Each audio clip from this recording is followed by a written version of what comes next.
Hey driver, Dennis here again. Just want to take a little bit of time to talk about these things right here. These nice little cell phones that we use to communicate with people, and they're really handy while we're out here on the road because we can be contacted at any time if something changes, load, something happens at home. You're able to talk to your loved ones. But being a driver, we need to wear the headsets, so that we're not holding the phone talking going down the road. And another thing is texting going down the road. Now, you've heard it a million times and getting tired of hearing it, but last week coming up through West Virginia, had a young man pass me in a little red car, and he's probably going about 75 miles an hour, somewhere in there, because I was going 70.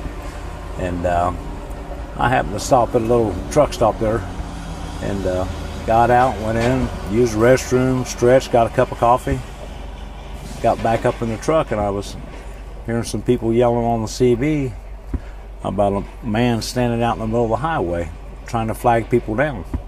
And come to find out, that young fella that went past me at night in a little red car was texting, because I seen his phone all lit up and he's doing this little thing here going down the road.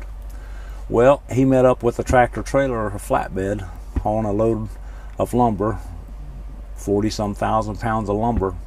And when he hit the back of the truck, the driver didn't know that's what had happened. He thought he had blown a tire. And so he didn't immediately yank it off the road. He slowed down, pulled off the road, stopped. Still didn't know that a car had rear-ended him. And some other people that come up behind him seen all the plastic and glass on the road and pulled over and stopped. And the car had flipped over the guardrail. The fire department, I'll tell you, I take my hat off to them. They got there, and I mean, it was amazing how fast that this volunteer fire department had got there. And they had the kid cut out of the car, and he was still alive. But later on, while we were still there, and they had the road shut down, fireman was telling me that the kid had died at the hospital from his injuries. And they were saying that it looked like he had hit the back end of that truck between 70 and 75 to 80 miles an hour while he was texting. And how they know he was texting, because they found his phone laying on the floor, and they pushed a button and the text message came up that he was texting.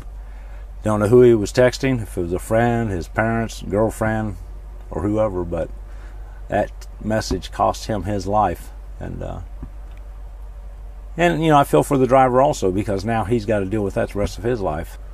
Think about it before you go down the road texting, because you know, it could cost you your life, or it might cost someone else their life.